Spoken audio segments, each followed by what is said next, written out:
Red herring. Red herring इस idiom का अर्थ होता है भटकाव, गलत राह, भ्रमित मुद्दा, भ्रामक सुराग या कोई भटकाने वाली बात या कोई ध्यान भटकाने वाला मुद्दा। यानी कि जब कोई महत्वपूर्ण बात चल रही हो, कोई प्रासंगिक बात चल रही हो, उस बात से ध्यान भटकाने के लिए कोई अन्य बातों को बोलना या कोई अन्य मुद्दा को उठाना रेड हेरिंग कहलाता है।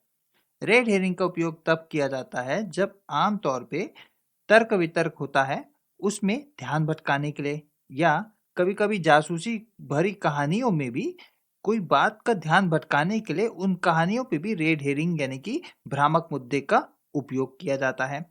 इसके अलावा रेड हेरिंग का जब वाद विवाद किया जाता है तो उस वाद विवाद में महत्वपूर्ण मुद्दों से हटकर अप्रासंगिक विषय या अप्रासंगिक सुराग का वर्णन करने के लिए, ताकि ध्यान भटक जाए, जिसका ध्यान भटकाना है उसका ध्यान भटक जाए, ऐसे मुद्दों को उठाने के लिए कोई मुद्दों को उठाया जाता है, उसे रेड हेरिंग कहा जाता है।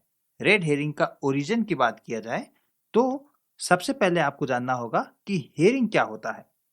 तो हेरिंग एक लंबी समुद्री मछली होती है जो कि बड़े समूह में एक साथ तैरती है। इस हेरिंग यानी कि लंबी मछली को भोजन के रूप में उपयोग किया जाता है, और इस हेरिंग को जब पकाया जाता है, जब रोस्ट किया जाता है, फ्राई किया जाता है, तो इसकी काफी लाजवाब सुगंध होती है। तो ये था हेरिंग का मतलब। अब हम जानते हैं रेड हेरिंग का ओरिजिन कहाँ से हुआ है। तो बहुत समय पहले शिकारी कुत्तों को प्रशिक्षित करने के समय कभी-कभी लाल हेरिंग का इस्तेमाल किया जाता था। लाल हेरिंग मतलब तला हुआ या फ्राइड हेरिंग या फ्राइड लाल मछली। तो मछली फ्राइड होने के बाद लाल हो जाती है। तो जब कुत्तों को प्रशिक्षित किया जाता था, किस लिए प्रशिक्षित किया जाता था? कोई लोमड़ी या अन्य जानवरों की पीछा करने के लिए। तो कुत्तों को लोमड़ी या अन्य जानवरों की हल्की गंध का अनुसरण करने के लिए प्रशिक्षित किया जाता था, और उनके प्रशिक्षण करते समय कुत्तों को भ्रमित करने के लिए लोमड़ी या अन्य जानवरों के जो निशान होते हैं, उनके पैरों के निशान या उनके गंध के जो निशान होते हैं, उसी के पास एक लाल हेरिंग यानी कि हेरिंग मछली को रख दिया जाता था, जिसकी गंध बहुत तेज होती थी, ताकि ये जांच किया जा सके कि कुत्ता लोमड़ी या अन्य जानवरों की जो उन्हें गंध मिल रही है उससे भटकता है कि नहीं भटकता है।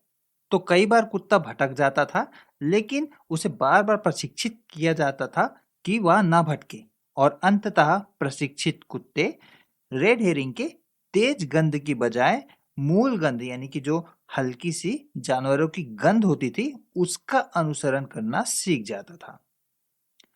तो यहीं से रेड हेरिंग का उपयोग किया जाने लगा। 1907 में सबसे पहले इसका प्रयोग लाक्षणिक रूप से पत्रकारों की आलोचना करने के लिए किया गया था।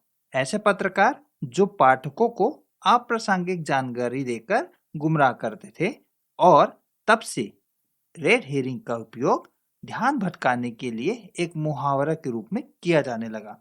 तो कोई भी चीज जो मुख्य मुद्दे से ध्यान भटकाती है, वो ध्यान भटकाने वाला मुद्दा रेड हेरिंग कहलाता है। इसे एग्जांपल से और बेहतर समझते हैं। He often uses a red herring to avoid answering tough questions. वह अक्सर मुश्किल सवाल से बचने के लिए भटकाने वाले विषय का उपयोग करता है, यानी कि कोई भ्रमित मुद्दा उठाता है। They are using a red herring to hide the real issue. वे असली मुद्दे को छिपाने के लिए भ्रामक सुराग का उपयोग कर रहे हैं। He used a red herring to mislead the police. उसने पुलिस को गुमराह करने के लिए भ्रमित बात का उपयोग किया, यानी कि कोई भटकाने वाली बात को बोला। एक बात और, रेड हेरिंग को नाउन के रूप में भी उपयोग किया जाता है, लेकिन अर्थ सेम होगा, इस इडियम की तरह ही होगा, भ्रामक मुद्दा या कोई भटकाने वाली बात। तो ये थे रेड हेरिंग से बने हुए एग्जांपल्स। आई होप आपको रेड हेरिंग का अर्थ अब समझ में आ गया होगा। वीडियो पसंद आए तो वीडियो को लाइक करके शेयर जरूर कर दीजिए, और अपने इंग्लिश को इम्प्रूव करने के लिए हमारे चैनल को अभी सब्सक्राइब कीजिए। मिलते हैं आपसे अदर वीडियो में, तब तक के लिए बाय, जय हिंद।